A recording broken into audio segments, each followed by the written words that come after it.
today we are here to launch the giving of birth certificates to children. Etini watika moko kitme cha komino certificate bodo tiano manilo gucho are birth certificate. A launch means to kickstart. This is just the beginning. And next time, I think, by the time we call you, sir, you will witness a very big number than this. Now, every program, they ask for ID. Youth livelihood program for what? Compare program mo can no give ID. Or youth livelihood, you ID. Kon program mo mano, mero you jenge sub county, pagamente, you ID. Kon PDM, you ID. So let's take up this program seriously. We appreciate that the Caritas is helping us by subsidizing costs. You will tell you that you don't for Caritas, then Caritas take a coin, you may do a well paying. They are even bringing the Nira team up to a tanga here, which we should take up seriously. Caritas, can you make Nira, waki per day, where you time, making a program again, so me will tell you my My name is Kidega Michael. I'm a district councillor for this sub-county. I must appreciate Caritas for this wonderful work done in our sub-county. Caritas is doing a lot of services. This is benefiting the community. So this one will help the government to plan for your child, to plan for the future. That like we have this category of children within this age to this age, they are going in such and such a school, they are doing this, then the government can what? Can plan for you. Ini don't call you government mengo. Call you government me planning pilotiano mama uwe uni. Government nani lotiano ma go chaka ngwana cherka kuman tie dong wel gian. Ko e ka no ke mer cherka munyo no government take plan kibu mer ngo. Services bu mer ke mi boru ki ngo mano mer pilotiano on. So right now when you listen to these things, it is we are not forcing people, but time will come when it will be a match for you to join a primary school to register for any government primary or even private. They will ask you for a birth certificate. I think some of the schools, technical schools, it's already happening. Ni company can pay the Udana machine and you may know birth certificate. That will be very car more. Mano birth certificate, you can pay joining school, and you can get a primary school, the best birth certificate. Ni come school, you can get a technical school, don't you pay the birth certificate. Don't it make a mukana. I want to give an example. The teachers. Over the course of this year, we have received a big number of applicants for birth certificate teachers. I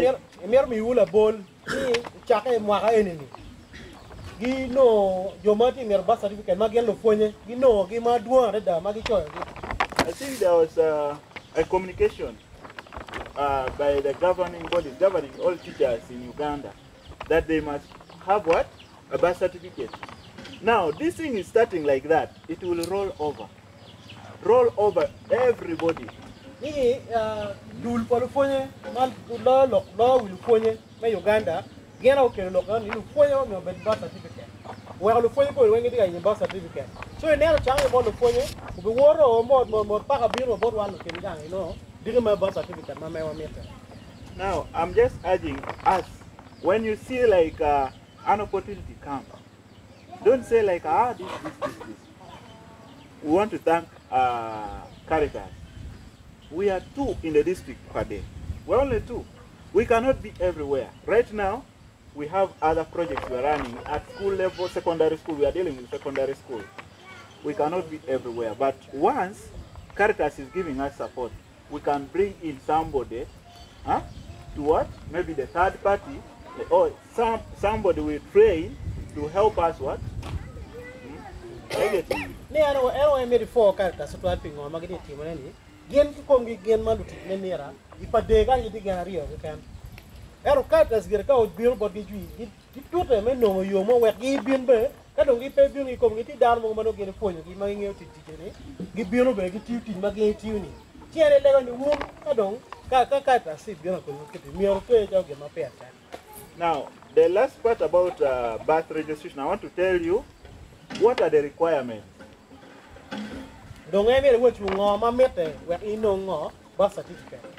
Now, before you register for birth certificate, you must have a national ID number, NIN number.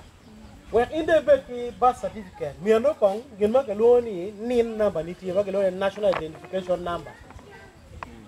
That's why I know so many applied, but only those ones whose NIN numbers were ready. My name is Lieutenant Godfrey Matovu. And Lieutenant Godfrey Matovu. Lieutenant no And I am the DISO and district internal security officer of the bar district. Get you can go court the guest of honor for this function was supposed to be the RDC.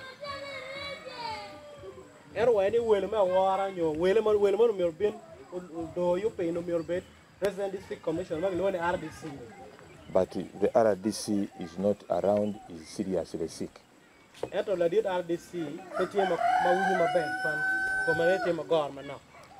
I call upon you to put him in your prayers, because even his leg is going to be amputated.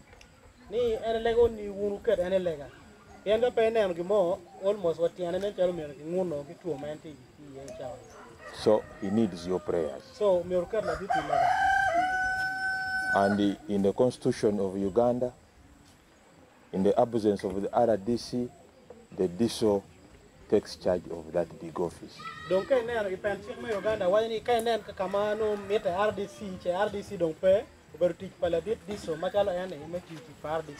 Because the RDC is appointed by the president, and I'm also appointed by the president.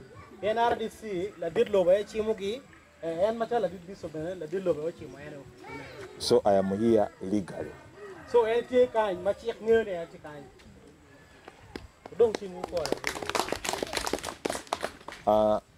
want to apologize for coming late. It is not always my habit of coming late, but we were again launching another government program of the parish development model.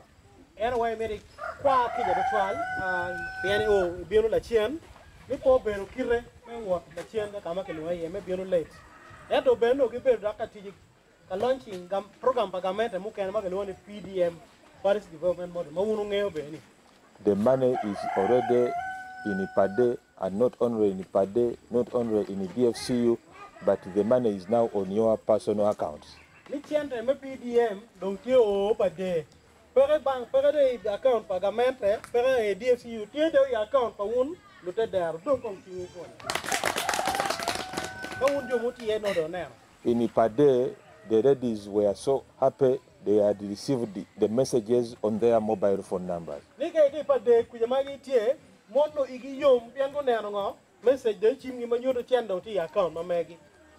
So we want to thank very much His Excellency, the President, who has a vision for this country.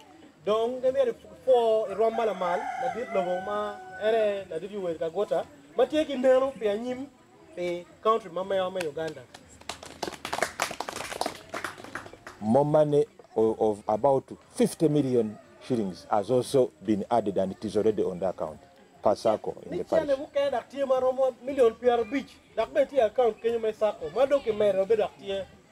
So the president, you do not demand the president, the parish development model, you are demanding these people here. Where are the parish chiefs here? There's no parish chief. You are demanding these people. The president has already sent the money in DFCU. Now it is on your account. It is now these people here. You should look and demand the money.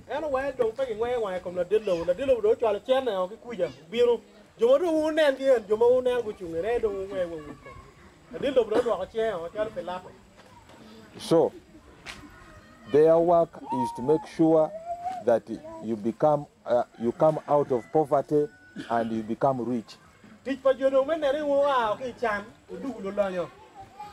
His Excellency wants everybody to be rich. That's why there is a MEDIA and there is the parish development model, and more programs are coming. For a MEDIA, last week we have approved 12 circles to be added 20 million on top of the 30 million shillings still from the president.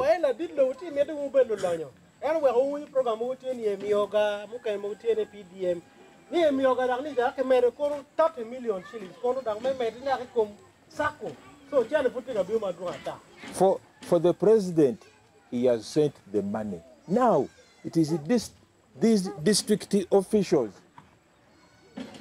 the honorable councillor knows, who are now supposed to be distributing the money to you. They play around with the money in accounts, IFMS, do what, but the money has already been sent to the district.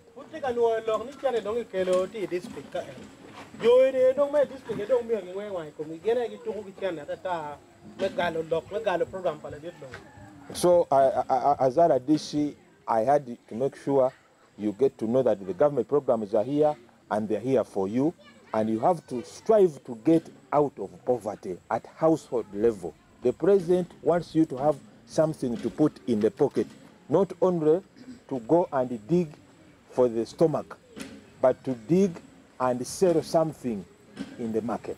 Machalo office pa RDC e ta no mere nyengu ngo matika time dilo tuto chwala garo ngo en dilo mer ni wunu betu lanyo pe cha wona chet ka fu makelo yige machama ken ala dilo mer betu tiente chingu bere.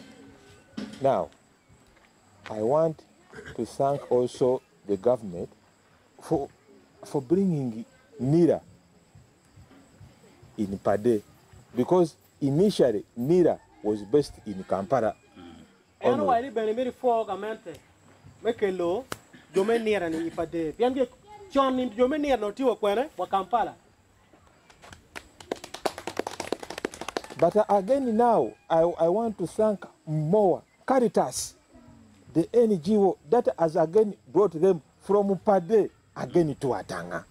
The dakbe yo ma tek da kebe for da Caritas. Ma da ko tingo jome Nira ki Pade da ko kelo yo wa ta.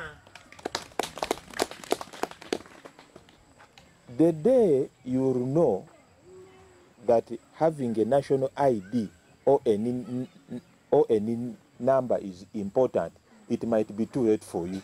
Ni wa wuru be ngeo ni no national ID no ni number ma winyi de wa ka ni per karaktere mo ko dong no da ni ang la chiem dong no dong pa ko ni.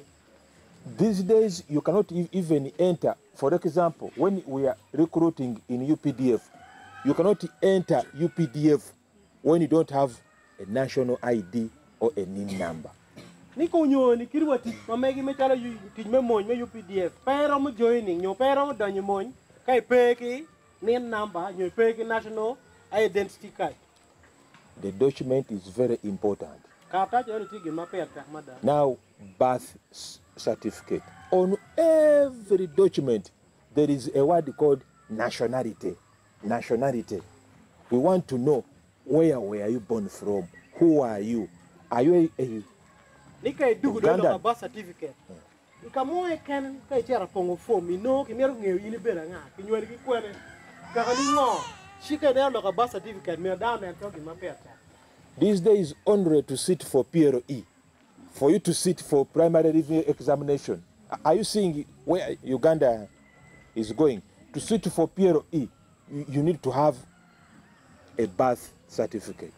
Iko mbedo ka meti la program ni we ipenye ki PLE ni de be ki birth certificate. Clabero.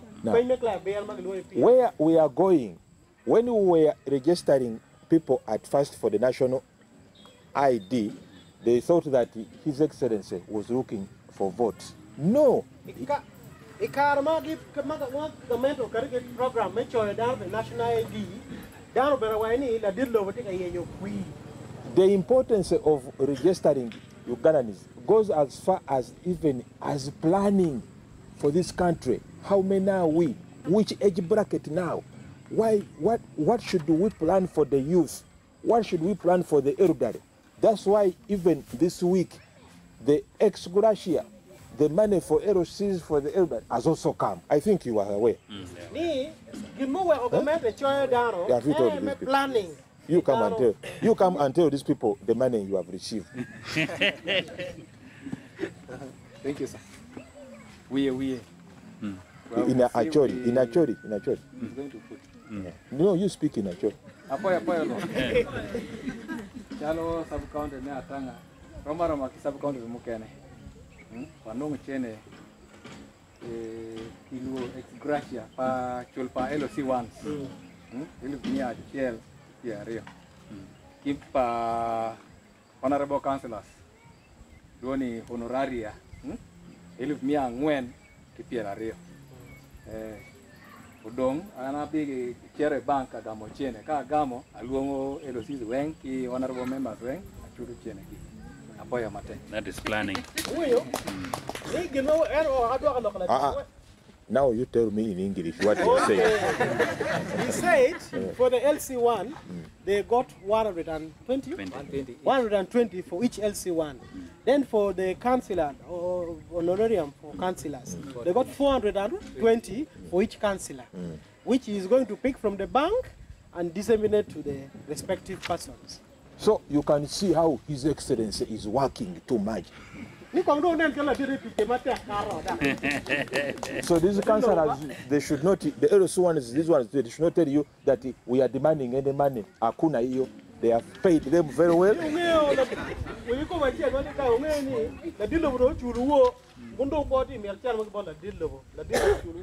What His Excellency is demanding from these people whom he has paid well is to help you people down there, the poor people, to make sure that you also get some money.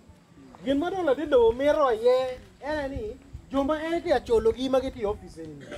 making sure you wouldn't any wound your mapping? Utika do Utima bear, my yam, Utika Kudu, we don't teach Pakian to Madame. And these services, when they come to you, they are free. There's nothing to be paid for. Teach Morgan can Madame Joel, Magamanda. Anya kana Christopher berula nyoro pala tian madong achoy le tiano na achoy le tiano na weng tie ke tiano abero Guno certificate put pia guno weng pian ke wale nen nama meta ne o mer ko be tie eto joario madong gu gamu tiene gente ke nen nama madong anda mere ni atiki gan jo ma gen gudong ke nen nama ge pene food geo ka mete kenga kinongone mano ya yom pe ketma chalo Caritas gu kubu dul menera obino wai ikien gang bot wakani tader an beru kineno ni gamente tika don chara nyim umiyo aneno ni achako neno ki la bol pa ID mamiyo ka gwakcha mukene yende pere kere gama pole bike umiyo dong ana no ni achak neno pilitena mameka chon madong aberu kineno ni mira bena wach ki jomu kene ni uduju che aberu bena la bol mabe meneno ne aberu ka wacho kidano ni ana chako pera wer inenen bele bena ki bora donc kitma ana no kwere ngeji no ngej ki bodul pa Caritas pian gen gumiyo bene tuero bot wa machalo wan le kien gang be le wati machalo le mone magen gitiu ke le mone par chochol waka karaka bet koni gwagonyo jomo kene fud neno ne pera petak to twal anati ke lega bot jomo kene ne weng magudong ne omeronga gu cho ke tieno penongo ano certificate me bet manual in piane koni ya nyim pengene mwaka mara ma biji ya nyim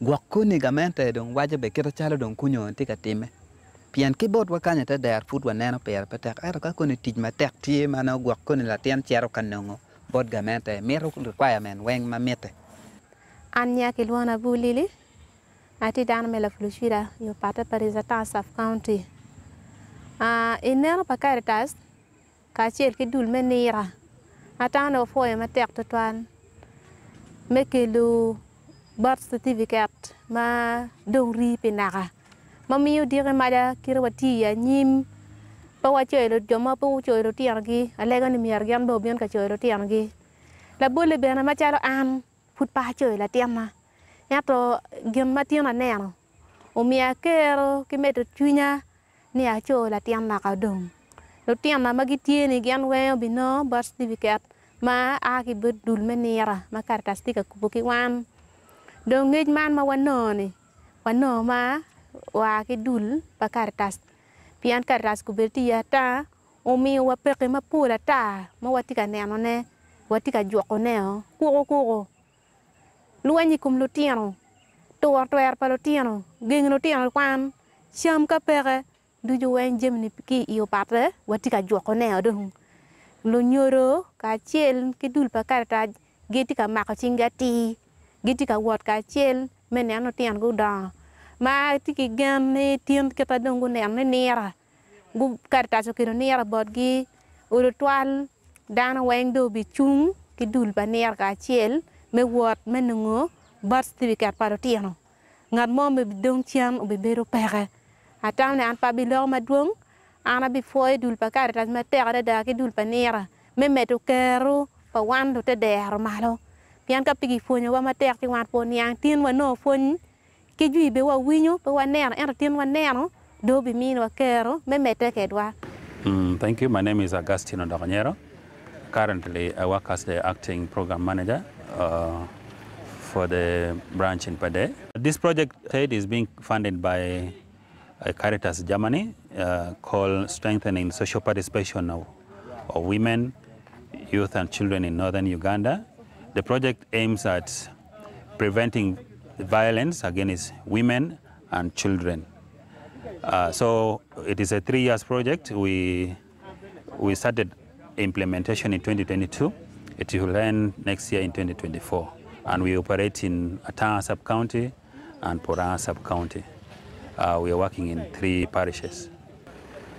The reason why we are supporting initiative to register birth in Atanga and Poranga is because given our project to implement gender-based violence and child protection, along the way we have had a number of challenges in legal response in such a way that once you want to support a child who has been abused sexually, you go through this process of finding how old is she, when was she born. We run to the school to find out the record of such children.